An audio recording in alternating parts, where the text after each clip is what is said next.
वहां से देखे तो सही है, नहीं तो इधर आ जाइएगा।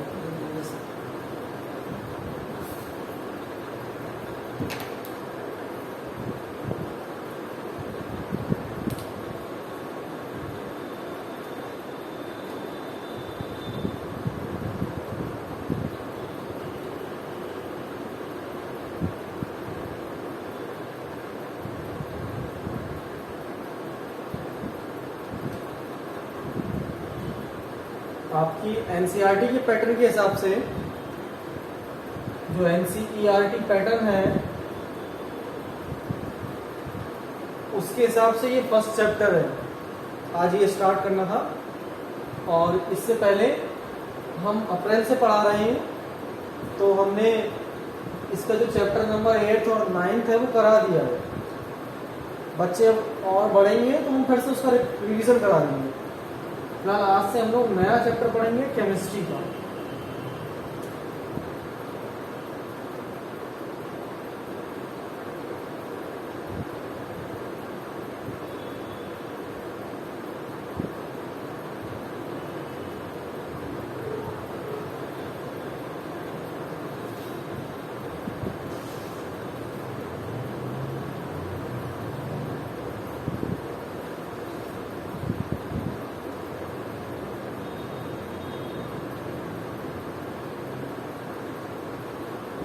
चैप्टर का नाम है रासायनिक अभिक्रियाएं तथा समीकरण। किताब खोलने की जरूरत नहीं है, हम इतना पढ़ा देंगे तो हमें किताब की जरूरत ही नहीं पड़ेगी। किताब की जरूरत सिर्फ मैथ्स में पड़ेगी, साइंस में तो हमें किताब की जरूरत ही नहीं पड़ेगी। रासायनिक अभिक्रियाएं तथा समीकरण ये चैप्टर है आपके एनसीईआरटी पैटर्न का, चाहे हिंदी मीडियम हो या इंग्लिश मीडियम हो। आवाज आ रही है ना? तो रासायनिक अभिक्रियाओं को इंग्लिश से बोलते हैं केमिकल रिएक्शन, और ये हो गया इक्वेशन। तो रासायनिक अभिक्रिया तथा समीकरण ये चैप्टर आपके सिलेबस में है। तो ये बहुत सिंपल चैप्टर है, इससे बहुत सारे पार्ट्स हैं। ये पहले 9th में था, बहुत पहले, अब 9th से उठा करके इसे 10th में मर्ज कर दिया है, ऐड कर दिया है, बढ़ा दिया है इसे। और बहुत बेसिक बातें जो इसकी होती हैं अभी हम उसके बारे में जानेंगे। तो कोई भी एक होती है अभिक्रिया और उसके आगे लग गया रासायनिक, तो वो हो जाती है एक विशेष अभिक्रिया। जैसे कि सबसे पहले आपको पता होना चाहिए अभिक्रिया क्या होती है।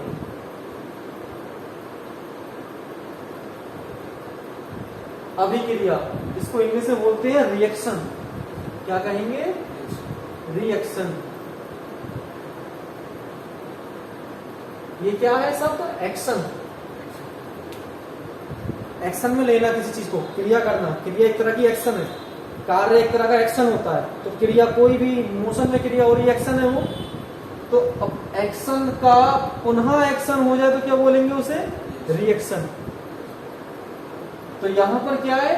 अभिक्रिया की विशेष फॉर्म जो होती है उसका अध्ययन करने जा रहे हैं हम। तो अभिक्रियाएं भी आपने 7th क्लास में पढ़ा होगा कि अभिक्रियाएं भी कई तरह की होती हैं। जैसे कि 2 तरह की बहुत फेमस रही होंगी, भौतिक अभिक्रियाएं और रासायनिक अभिक्रियाएं। इसके अलावा बायो अभिक्रियाएं भी होती हैं आपकी, एनवायरमेंटल रिएक्शन भी हो सकती हैं। तो आपको पता होना चाहिए। तो अभिक्रिया जो होती है तो एक विशेष प्रकार की प्रक्रिया है। भौतिक प्रक्रिया में क्या होता है? पोजीशन बदल भी सकती है। जैसे कि ये मार्कर अपने आप में एक भौतिक प्रक्रिया से बनाया गया है। आप इसको कचुमर बना सकते हैं, बदल जाएगा। आप इसको बदल सकते हैं, चेंज कर सकते हैं, बहुत सारे रूप में ले सकते हैं, जला सकते हैं, इसको पीस सकते हैं। तो ये क्या है? भौतिक प्रक्रियाएं हुई जिसमें चीज बदल सकती है, एक ही चीज चेंज हो सकती है। और रासायनिक अभिक्रियाएं आपका चैप्टर है। इसमें क्या होता है? एक बार बन गई तो बन गई, चेंज नहीं होगी। जैसे कि दूध से दही का जमना, हो गया तो हो गया। अब दही से दूध नहीं हो सकता है ना, रिवर्स नहीं होगी। चाय पत्ती पड़ गई तो ब्लैक हो ही गई, अब उसको व्हाइट नहीं कर मिलेगा, बैक पानी नहीं निकाल मिलेगा।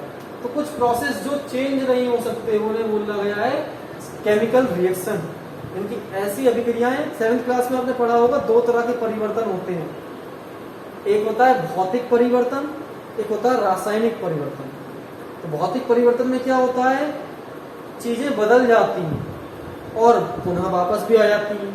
जैसे बर्फ का पानी में बदलना और पानी का फिर बर्फ हो जाना, ये एक भौतिक प्रक्रिया है, कोई कठिन चीज नहीं है, कन्वर्ट होकर के बैक हो जा रही है। लेकिन मोमबत्ती का जल करके बिल्कुल चले जाना, वो वापस आ ही नहीं सकती, एक बार मोमबत्ती पूरी जल गई तो जल गई। तो केमिकल रिएक्शन क्या होती है? फिक्स होती है, याद रखना है, फिक्स होती है। तो हम उन्हीं फिक्स रिएक्शन की यहाँ स्टडी करेंगे। तो अभिक्रिया है, तो आप पहले हेडिंग डाल दीजिए रासायनिक अभिक्रिया है, चैप्टर का नाम डाल लीजिए और साइड में पहली हेडिंग डालेंगे ऐसे करके रासायनिक अभिक्रिया।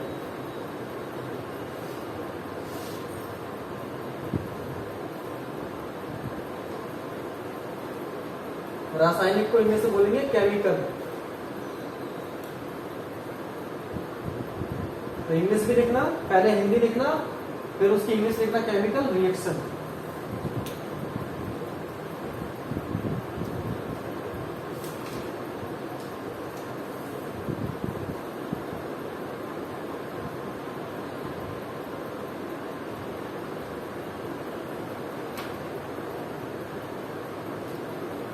ये पूरा नाम है रासायनिक अभिक्रिया।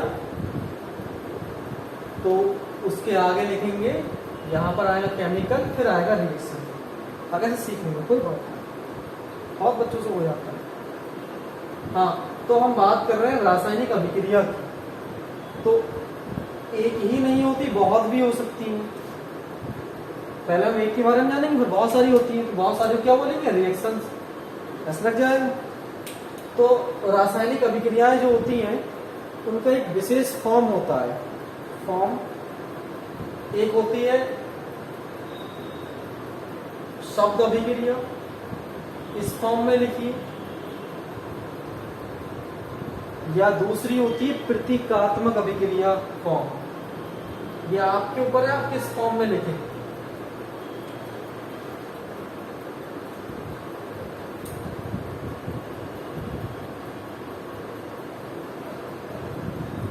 एक होती है शब्द फॉर्म, एक होती है प्रतीकात्मक फॉर्म।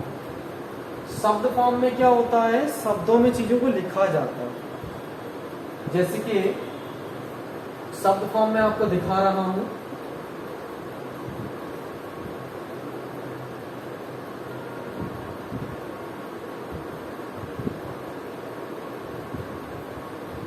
हाइड्रोजन और ऑक्सीजन।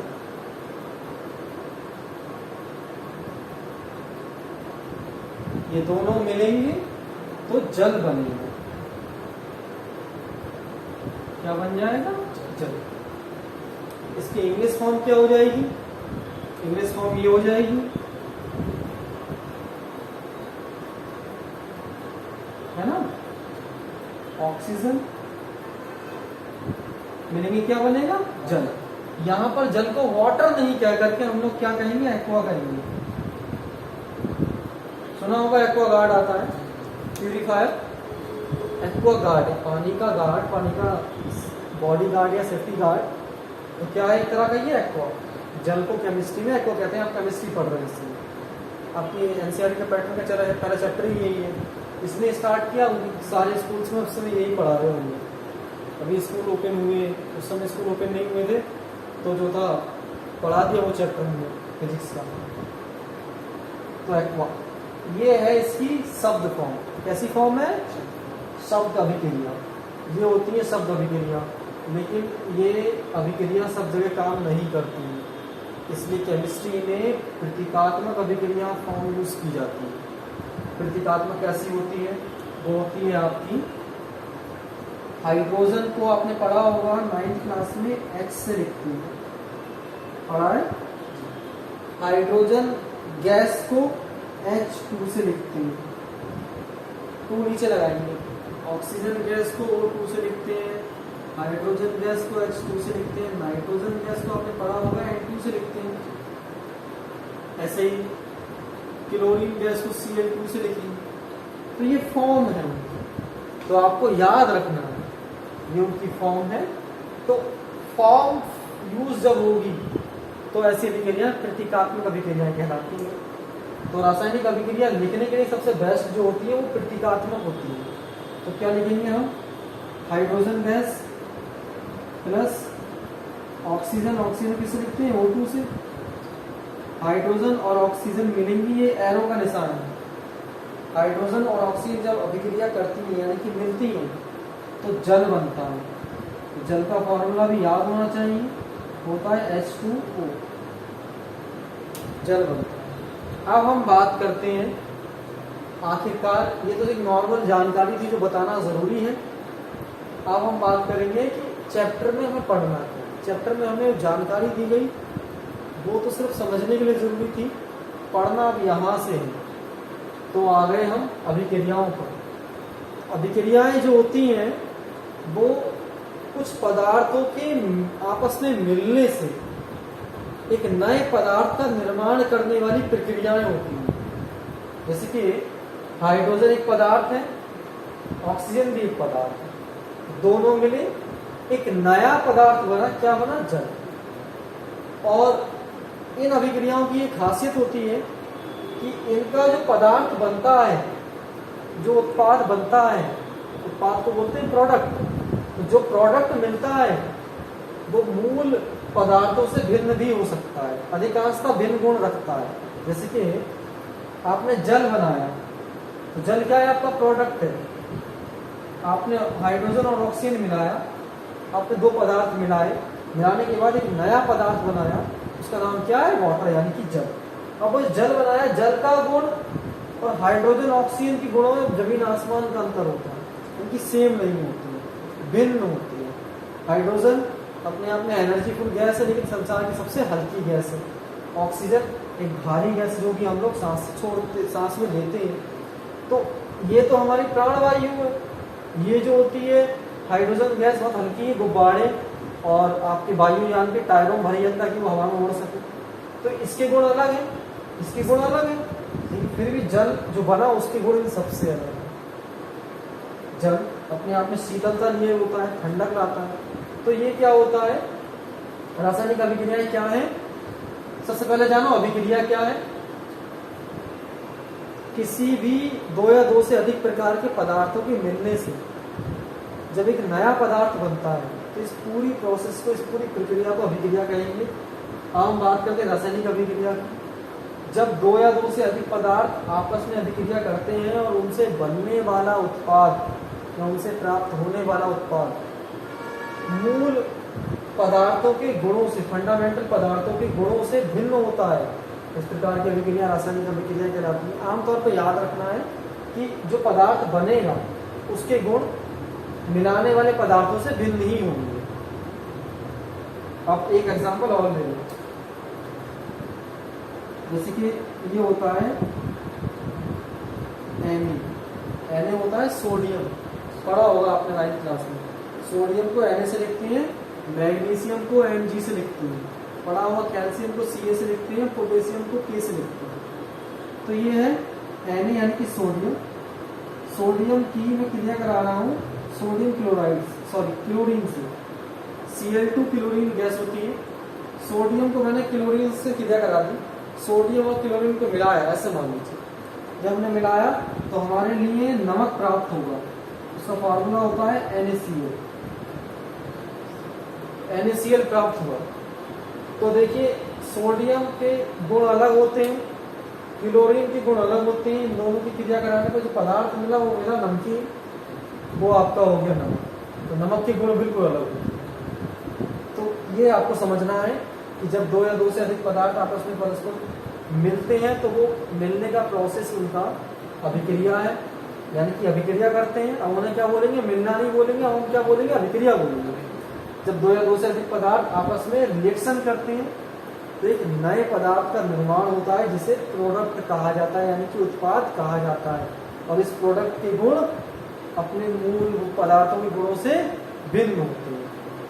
और एक चीज और याद रखनी है, ये रासायनिक अभिक्रिया हो गई, ये क्या फॉर्म है, प्रतीकात्मक फॉर्म। यही सिंबलिक फॉर्म आपको याद रखनी है, जो सिंबलिक फॉर्म बोलते हैं। और यही फॉर्म लिखने के नंबर मिलते हैं एग्जाम में। अब से आपको यही वाली फॉर्म लिखनी है, ना कि ये और ये लिखने से नंबर नहीं मिलते हैं, ये लिखने से नंबर मिलते हैं। अब इनमें एक समस्या आती है तो समस्या का हल करने के लिए अगली एक चीज आएगी, इसकी ये जो फॉर्म होती है ये होती है इक्वेशन फॉर्म, और जो आप जान रहे हैं ये अभिक्रियाएं हैं, ये अभिक्रियाएं हैं, ये इक्वेशन फॉर्म। इसलिए मैं आपको बता दूं, आप चैप्टर पढ़ रहे हैं समीकरण, तो अगली हेडिंग आएगी रासायनिक समीकरण। क्या आएगी? रासायनिक समीकरण। तो रासायनिक समीकरण को क्या लिखेंगे इंग्लिश में? रासायनिक को बोलते हैं केमिकल, है ना? तो केमिकल, और समीकरण को क्या बोलेंगे? इक्वेशन।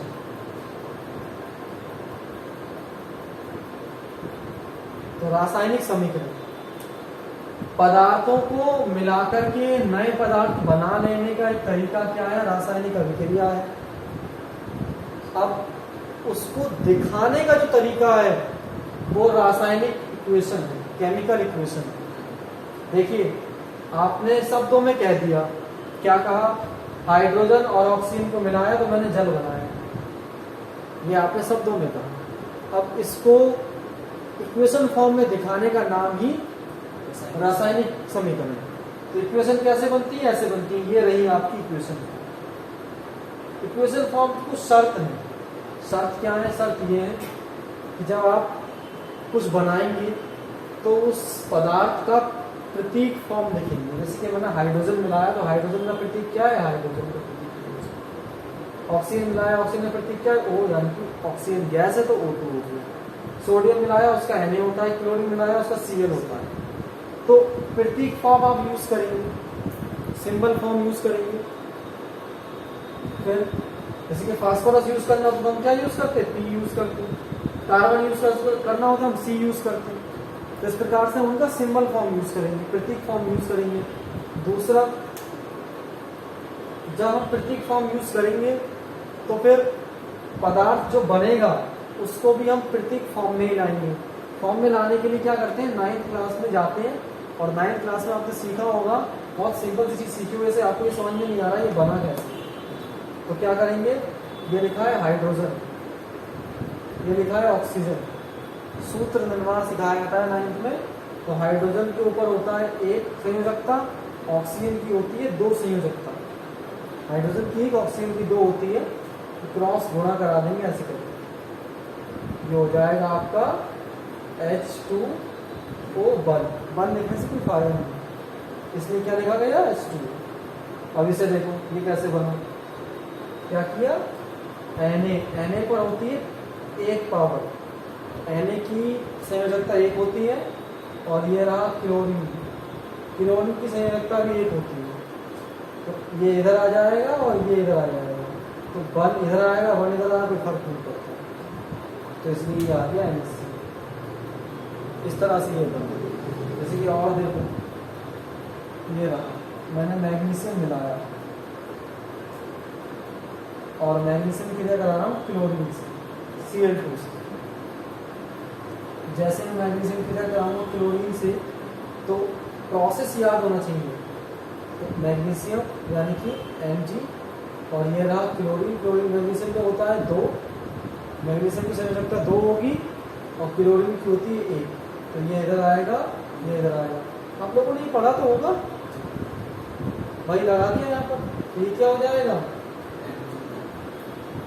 Mg1, 1 लिखे इसको फायदा नहीं, और Cl2। तो ये बनेगा। इसीलिए बेसिक थोड़ी सी पता हो तो बहुत अच्छा रहता है। बहुत सिंपल है, कठिन नहीं है। तो आप बनाना भी सीख गए, बस आपको पता होना चाहिए कि संयोजकता क्या होती है। तो ये जो फॉर्म आ रही है इसको बोला गया है केमिकल इक्वेशन फॉर्म। तो आपके सिलेबस में बस यही 2 है। इसके बाद इन्हें बैलेंस करना जरूरी होता है। इसी के बैलेंस करने के लिए बहुत जरूरी चीज क्या है? जैसे कि ये है, ये बैलेंस नहीं, जैसे ये बैलेंस है, ये बैलेंस नहीं है, ये बैलेंस नहीं। बैलेंस मतलब संतुलित नहीं है। तो आपको आगे सिखाया जाएगा समीकरण संतुलित करना भी सिखाया जाएगा। बहुत बार एग्जाम में पूछा जा चुका है समीकरण संतुलित कैसे करते हैं। समीकरण संतुलित करने में जो फॉर्म होती है इसमें क्या काम करते हैं? सबसे भारी वाले को संतुलित करते हैं, अपने आप से संतुलित हो जाते हैं। जैसे कि यहाँ देखो, यहाँ 2 हाइड्रोजन है, वहाँ पर भी 2 है, सही है। यहाँ ऑक्सीजन 2 है, यहाँ 1 है, गाढ़े वाले। सबसे भारी वाले को ठीक कर दो, सब ठीक हो जाएगा। यहाँ ऑक्सीजन कितने हैं? 2, यहाँ 1, कैसे हो जाएंगे? आगे लगाते पीछे नहीं लगा रहे। 2 ऑक्सीजन हो गए ना, 2 इधर है बैलेंस, 2 दूनी 4 हाइड्रोजन, ये कितने? 2 दूनी 4, ऐसे बैलेंस हो गया। सबसे भारी वाले ऊपर आपके यहाँ से हो जाएगा। देखो ऐसे यहाँ पर ये देखो 2 है, इधर 1 है, ये इधर 1 है, उधर भी 1 है। दिक्कत कौन कर रहा है? ये 2 करना है, क्या करें? 2 लगा लेने, फिर बैलेंस हो गया, 2 हो गए। अब ये भी 2 हो गए, वहाँ पर 1 है, ये लगा दिया। अब देखो 2 ये 2 ये 2 ये 2 ये बैलेंस हो गया। इस तरह से बैलेंस कर रहा हूँ है इसका। ये जो 2 लगाया है ना, इसको भी कवर कर रहा है, इसको भी कर रहा है, दोनों कवर करेगा, क्योंकि वो एक फॉर्मूला है पूरा NaCl नमक। तो इस तरह से ये फॉर्म आपको याद है, तो आप लोग लिखिए।